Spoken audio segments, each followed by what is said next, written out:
Hello, elevator community. Welcome to the Elevator Entrepreneur Podcast. My mission is to empower my fellow elevator entrepreneurs in creating your growth plan, which is going to free your time, allowing you to rest easy. I'm your host, Sean Madden. I've had an amazing 35 years in the elevator industry, starting out in the field, managed several elevator companies, started, built, and sold Madden Elevator Company for well over market value, and serving as your NAEC President. I've done a lot in the industry, and now I'm ready to pay my knowledge forward. Let's dive right in. Hello, Bill McGrath. Welcome to the Elevator Entrepreneur Podcast. We were talking a little bit earlier, and it's always intriguing to me to hear how people get in the elevator industry. So why don't you mind telling us a little bit about your story and how you got in the industry and what you did up to now? Yeah, Sean, thanks for having me on your podcast today and taking the time to speak with me. But yeah, I started back in the industry, I think it was 2000. I got into the industry. I started off as an electrician first. My father-in-law knew a guy at Otis who lived next door to a guy that was able to get me into the industry, and that's how we rocket shipped my career into it. Funny note on that, when Otis was interviewing me, I even asked Otis, because I didn't want to leave my prior job because I was a supervisor. And I asked the supervisor at Otis, I said, so you guys a big company? Are you able to make this move to hire me and all? And the guy, and I think that was the win of the interview, because the guy really knew, like, this guy really doesn't know anything about elevators and really never thought about it. But it was kind of cool. And I had a great experience working for Otis, Amtech, ThyssenKrupp, and just met great people through the industry, but just field-wise, not management-wise. And at first, when you're a field guy, you think you know everybody, but you never know the upper tier level, like the office side, if I'm saying that correctly. So as years went on, '08 came in. That was a mess. And then everybody was trying to get through that recession. In '08, you were still at Otis? No, I left Otis. I only stayed with Otis through my probationary period, because Amtech Elevator was doing a project on the Ben Franklin Bridge in Philadelphia. Okay. And I thought, being so young at 27 years old, okay, this would be a cool project. And Amtech knew, as being a licensed electrician and the type piping that had to be done out on that bridge, I would be an asset. So they did. They took me, and it was really good crew to work with. I was able to teach veteran mechanics, elevator mechanics, because this type piping, not everybody deals with it day to day. It's a industrial type pipe that we had to install. But it was a really cool experience. Awesome. And then I moved on to Amtech. What a great company that was. And then Otis winds up buying Amtech. And then I was like, okay. So all us Amtech guys jumped ship and went to ThyssenKrupp. And then you ended up back at Otis for a hot minute. I'm not talking bad about Otis. It was just not my cup of tea. But some guys it fits well, some guys it don't. So I went to Thyssen with the crews I was working with. And I was at Thyssen for the rest of my career until I opened up. Cool. Well, tell us a little bit about when you opened up and how that worked and what made you take that leap of faith in that decision. My whole life growing up, my dad owned his own company. He was a GC, and watching my dad do his own thing, had his own time, then decisions. And I guess that it's that genetic pattern in us to have that entrepreneurship. So I always wanted my own company. I want my own electrical contracting company. I never thought of elevators. So I always talked about it. I always dreamed about it. But, when you have little kids, a wife, and life, that's the blockage, taking that leap. And what it came down to, the politics of the companies and what they were making us do with the customers and this and that. And I was literally grinding my teeth apart, where I had to get brackets in my mouth, which I still have in my mouth today, behind my teeth. Oh, wow. I was stressed out.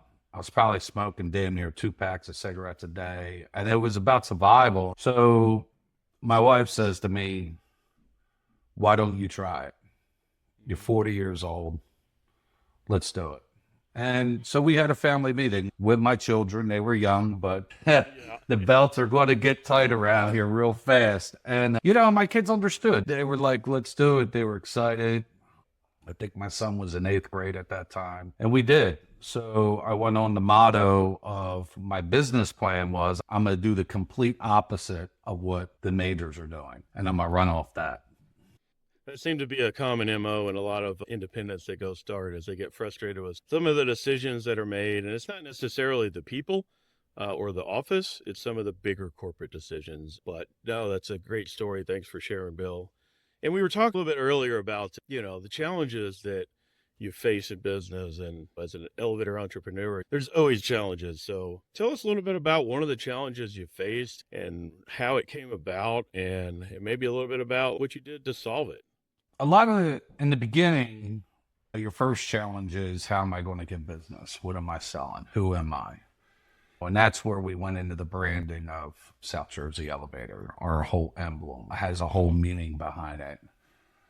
And then the next step is you realize once you go into business for yourself, how alone you are, especially just being a technician out on the field, because you were never upper management. You were never into the day-to-day grind on that side. So my real start was because I couldn't get resources. I didn't have no one around. I had a terrible accountant. I didn't even know what a good attorney was. And my saving grace was one of our NAEC ABC members came to my office and sat down, and he explained these two organizations to me and how I had to be a member. Yeah. And I remember asking him, hey man, what's this cost? And I think the ABC chapter was like $1,200 or something like that. And I was like, well, I don't have $1,200. And he's like, well, you'll figure it out.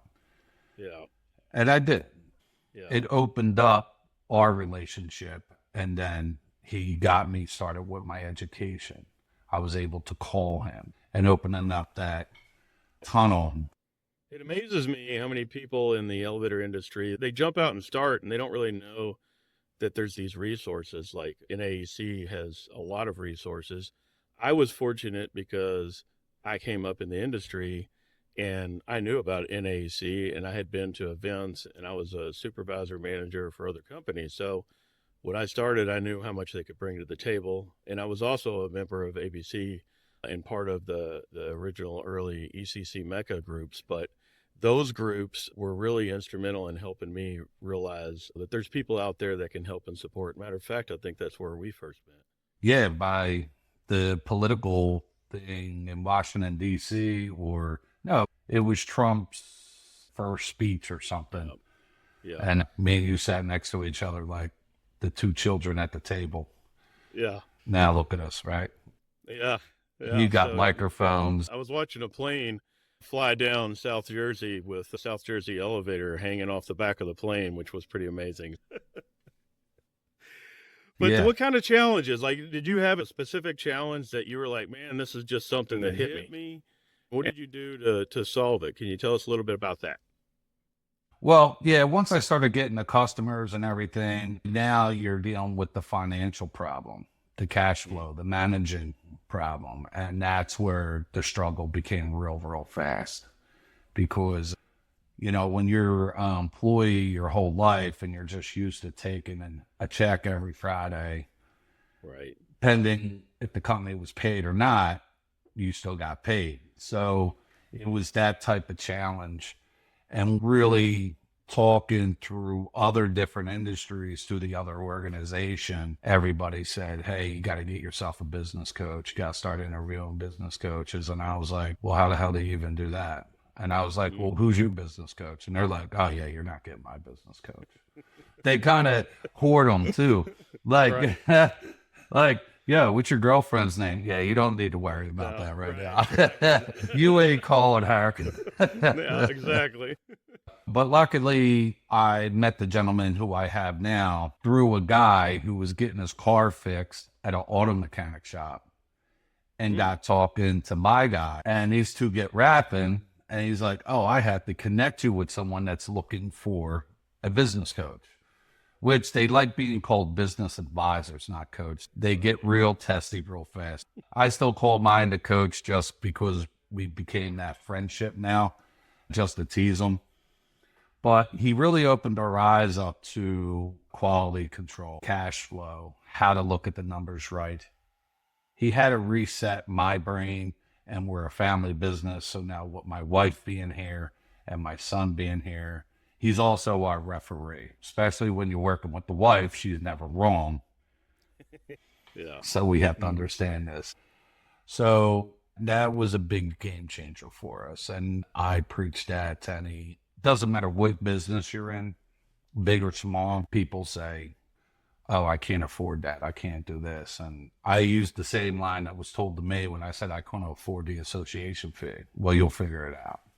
If you want it that bad, you'll figure it out. Yeah, you can't afford not to. That's what I see a lot of is technicians turn business owners, elevator entrepreneurs, and then they grow by doing hard work and making a good positive difference. And then they're like, man, how do I manage this growth? And how do I see what the next steps are? And managing cash is always a big challenge. And then also big projects. How do you manage those? So yeah, getting a business coach, business advisor, business mentor, whatever they decide to call themselves, is always helpful because you have that external person to bounce ideas off of and bounce things off of, but also they can help guide you with the missing pieces. And like you said, cash flow, that was something I didn't deal with in all my field supervision and management experience until I started my own business. And then I had to go figure out how to build a cash flow sheet and how to use it and manage it. But that was new, right? So those are business tools that elevator techs and even supervisors and managers don't really deal with until you're an entrepreneur and trying to figure it out. So great insight, great insight. One thing I remember you saying is something about you wanted to find somebody locally that you could meet with one-on-one and in person. And everybody's different from that perspective. Some people are okay virtually and some people prefer one-on-one. Tell us a little bit about why you like the one-on-one experience and how it worked for you. Me and our advisor, we do meet virtually once a week, but then we catch up personally. I believe the virtual, I don't feel that connection of that person. I can't read that body language. Plus, I need someone local to understand our area. Because if I have a guy or a woman in California, it's totally different here in New Jersey. Or if they're down in Florida, they don't know the politics here. They don't understand how the people work. And also, I believe to keep our money local, to feed our own economy. Sure. The hardest thing, we interviewed 3 people, and it was finding that personality connect. Like, for instance, the first coach, it was a phone conversation. And he says right up front to me, I just want to let you know I'm not cheap, I'm expensive. So how you feel about that? It was a quick interview. We're done. We're done.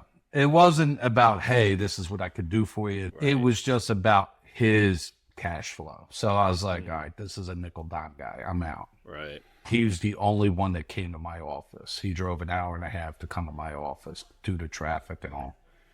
He came in so casual, and Frank still teases me today. He tells everybody the story. He goes, I walk in the office, I see Bill in the warehouse, and he turns around to me and says, what are you, a vacuum clean seller or something? What are you doing there? He goes, and that's what really started our personalities. They go together. Yeah. I appreciate those insights. And I appreciate you being here, Bill, and sharing. What's one thing you would like to leave with our listeners, a golden nugget, if you will, or something you want them to leave with today that, elevator entrepreneur out there trying to figure it out? What's one thing you would advise them? I would say if you're starting a company out, and the most thing I wish I would have had the thought to do it, call that local other elevator company, that independent company, and tell them who you are and this and that. You might get some hang-ups, but you will find that person that will say, hey, man, that's really cool. Because in the independent, especially on the merit side, we're all looking to be allies together. And we're always looking to have that extra shop. So always reach out to somebody.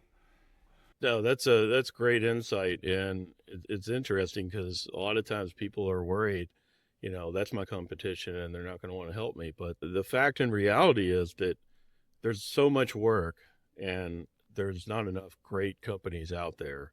Oftentimes there's a lot of companies that grow and then they struggle to take care of the client.